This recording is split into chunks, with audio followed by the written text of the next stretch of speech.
आज मैं आप लोगों के साथ कश्मीरी स्टाइल में पनीर पालक चमन की रेसिपी शेयर कर रही हूँ। बहुत ही मज़ेदार बनके तैयार होती है, बहुत ही आसान तरीके से और बहुत ही कम स्पाइसेस के इस्तेमाल से ये बनने वाली रेसिपी बहुत ही ज़्यादा हेल्दी भी हो जाती है।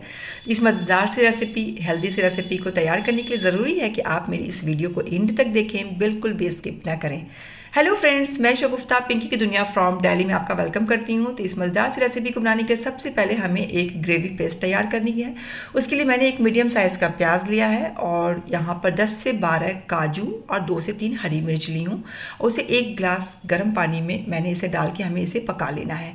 तो ये देख सकते हैं आप, मैंने करीब 5 से 7 मिनट तक मैंने इसे पकाया था। सारा पानी रिड्यूस हो चुका है और अब इसे ठंडा होने के बाद हम इसे पीस लेंगे और हमारा ग्रेवी पेस्ट तैयार हो जाएगा। साथ में मैंने यहाँ पर करीब 250 ग्राम पालक लिया है। अच्छे से रनिंग वाटर से 2-3 बार इसे वॉश कर ली हूँ और इसे हम बारीक बारीक इसे कट कर लेंगे। देख सकते हैं मैंने इसे बहुत ही बारीक अच्छे से इसे कट कर लिया है और अब यहाँ पर मैं करीब 10 से 12 क्यूब्स मैंने पनीर के ली हूँ और इसे हमें फ्राई करनी है।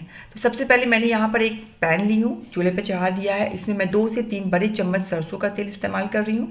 तेल जैसे ही गर्म हो जाते हैं देन पनीर के पीसेस को 1 बाय 1 करके हम इसमें ऐड कर देंगे। पनीर के पीसेस को बिल्कुल गोल्डन कलर आने तक हमें इसे क्रिस्पी फ्राई कर लेना है। एक चीज़ का ध्यान रखिए कि जब भी हम पनीर को इस तरीके से फ्राई करें तो हाई फ्लेम पर हम इसे फ्राई करेंगे। लो फ्लेम पर क्या होता है कि पनीर से पानी छोड़ देता है और वो इस तरीके से क्रिस्पी फ्राई नहीं हो पाता है। तो सारे पनीर को हमने इसमें सेपरेट कर लिया ऑयल से।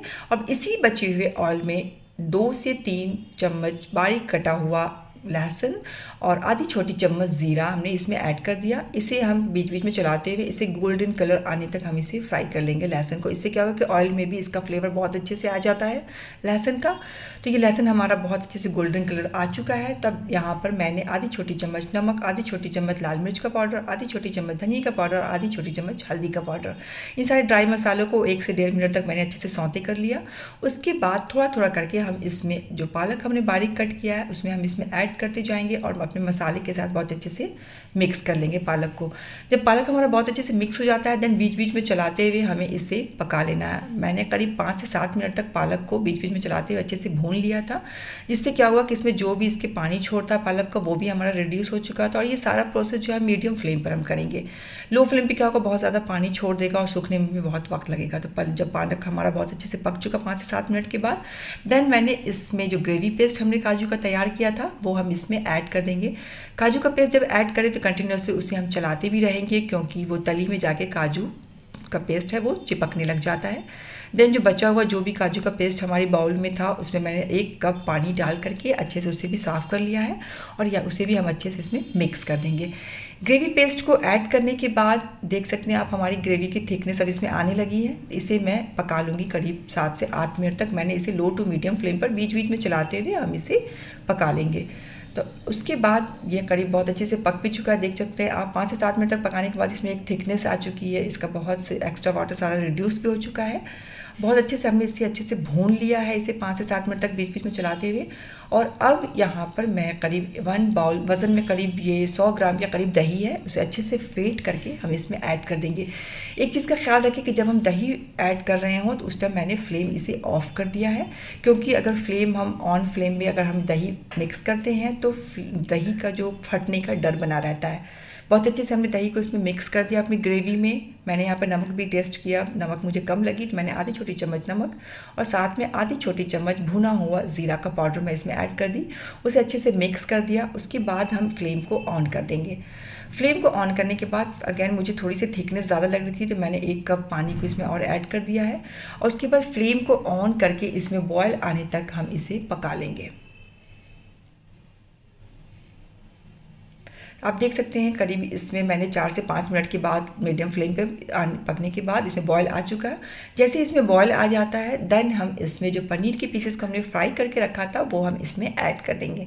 पनीर के पीसेस को ऐड करने के बाद करीब 3 से 4 मिनट तक हम इसे लो टू मीडियम फ्लेम पे पकने देंगे ताकि पनीर और जो ग्रेवी है उसका जो टेस्ट है एक दूसरे के साथ बहुत अच्छे से मिक्स हो जाएगा। आप देख सकते हैं कि अब हमारा ये बन करके बिल्कुल पनीर पालक चमन तैयार हो चुका है फ्रेंड्स, बहुत ही मज़ेदार। और आखिर में 2 चम्मच फ्रेश क्रीम हम इसमें ऐड कर देंगे। मैंने यहाँ पर अगर क्रीम आपके पास नहीं है तो जो दूध के ऊपर जो मलाई जमी होती है उसे फेंट करके हम इसमें ऐड कर देंगे। तो मैंने भी फ्रेश क्रीम के नाम पर मैंने भी मलाई को ही फेंट करके इसमें 2 चम्मच मैंने ऐड कर दिया। उसके बाद ग्रेवी के साथ क्रीम को अच्छे से हमने मिक्स कर देना है। क्रीम ऐड करने से क्या होता है कि इसकी जो कंसिस्टेंसी है बहुत ही ज़्यादा क्रीमी सी आ जाती है, इसका टेक्स्चर बहुत ही ज़्यादा क्रीमी आ जाता है।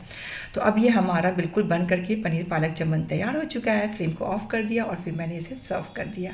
तो बहुत ही सिंपल, बहुत ही आसान तरीके से, थोड़ी सी डिफरेंट लेकिन बहुत ही मज़ेदार और बहुत ही ज़्यादा हेल्दी ये हमारी रेसिपी बन के तैयार हो चुकी है। और गर्मा गर्म पराठे के साथ आप इसे सर्व करें, घर वाले आपकी तारीफ़ करते नहीं थकेंगे। तो बहुत ही सिंपल, बहुत ही आसान सी रेसिपी। फ्रेंड्स, अगर आप लोगों को मेरी ये वीडियो थोड़ी सी भी हेल्पफुल लगती है देन मेरे चैनल को सब्सक्राइब करें, वीडियो को लाइक करें, फैमिली फ्रेंड्स ग्रुप्स में शेयर भी कर सकते हैं।